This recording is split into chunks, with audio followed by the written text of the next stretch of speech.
Today we'll be deep frying a beef Wellington. Traditionally, you will put it in the oven, bake it. Not today.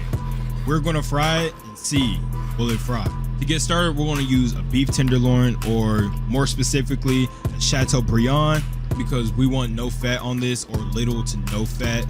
And this is the perfect cut for it because it's very lean. Once cooked right to like medium to medium rare, you have some seriously soft and tender beef to eat, rich in beef umami flavors. Since we're going to fry this, I don't want to waste a whole beef tenderloin, so we're going to turn these into fillets.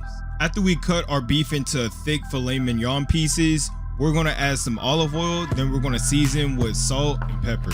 After we season our beef, we're going to get started on our duxelle. A duxelle is just a mushroom mixture. It's usually used in stuffing, in sauces, or as a garnish.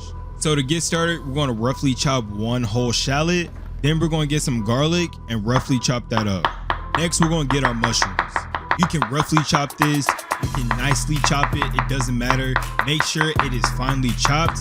But if you're lazy like me, we're just going to chop it up a little bit. Then I'm just going to throw it in my blender, because why work harder when you can work smarter?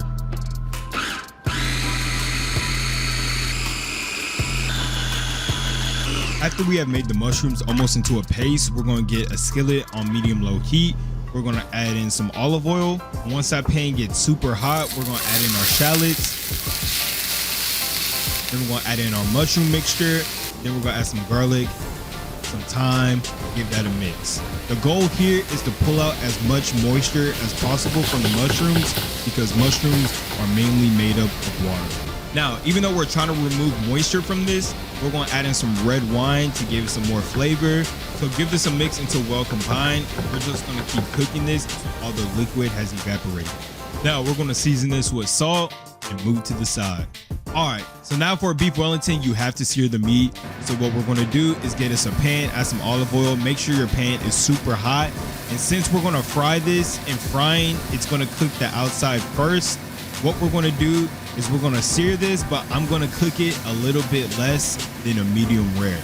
As you can see, we have a nice sear on this, and it's a little more cooked than what you would do with a traditional beef Wellington, because we're frying this and we're not putting it in the oven. Now to our beef Wellington, we're going to add some Dijon mustard, coat that, wrap that up, then we're going to put it in our fridge until we're ready to use it. In the meantime, we're going to cook our crepes, and after we have done that, we are going to get ready to assemble.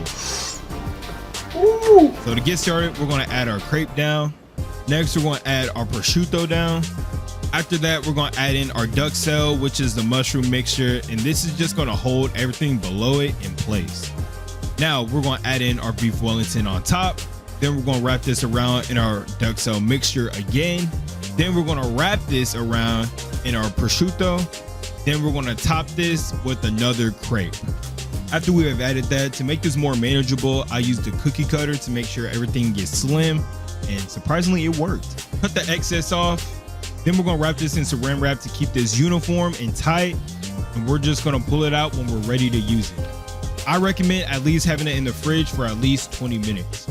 Now we are in the end game. This is mostly a traditional beef Wellington recipe. The only thing we're doing is frying it. So we're going to get some puff pastry. We're going to spread that out by getting some flour in a rolling pin. Now we're going to add our crepe Wellington in the middle of this, and then we're going to add some egg wash. So 2 eggs with a little bit of water and give that a mix. Then we're just going to make sure we get the perimeter on the inside so it's easier to fold up and it doesn't come loose when you're baking it or frying it.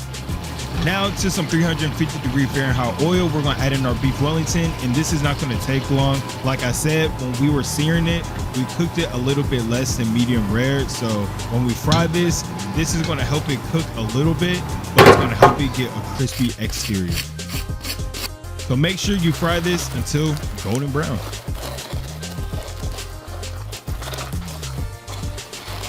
This was the best I can get it close to, and it looked delicious, and I knew it was going to taste amazing. All right, the final product is here. Now we have the deep fried beef Wellington, and to be honest with you, this crispy exterior looks amazing. I've been waiting all day to try this, bro.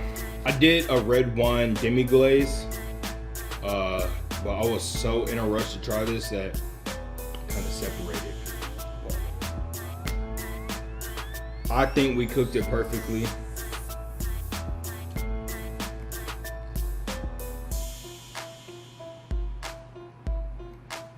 First off, it's delicious. It tastes like your average beef Wellington. One thing I will say is, since I fried it, the pastry holds more oil, so it's a little oily, but other than that, it's good. Now, is this a better method than doing it in the oven? If you don't want to preheat your oven and all that, I would deep fry it. But your pastry will be a little oily. But overall, I give this a 9.5. It's delicious. Can't go wrong with it.